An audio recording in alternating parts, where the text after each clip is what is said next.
So in this video tutorial guide, I'll be showing you how you can enable your tap touch, like the one you can see that I'm using presently, this touch that you can see even in this recording. So I'll be showing you how you can enable it.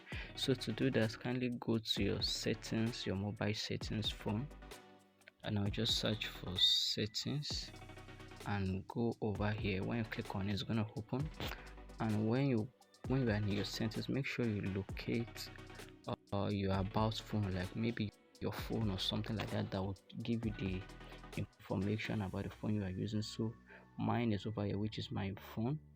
And when you get there, make sure you try to locate the version, the build number or version number. Is either the build number or version number depending on the Android you are using, and mine is build number.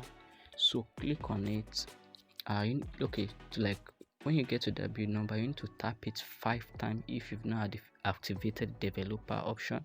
So when you tap it 5 times, it's going to bring a notification down here that developer option activated. So when you're done with that, go back and go to down part of your settings. Go to the down part of your settings, which is this system. When you click on this system, it's going to take you, go to this lab option, which is the developer option, depending on the phone you are using. When you click on it, the next thing to do is just to find the show tap option.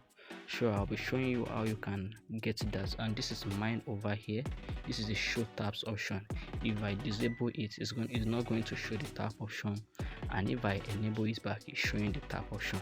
So this is basically how you can enable the show taps touch on your mobile phone. If you find this video helpful, like this video, subscribe to this channel and share it to a lot of people. Welcome to Unique Studios.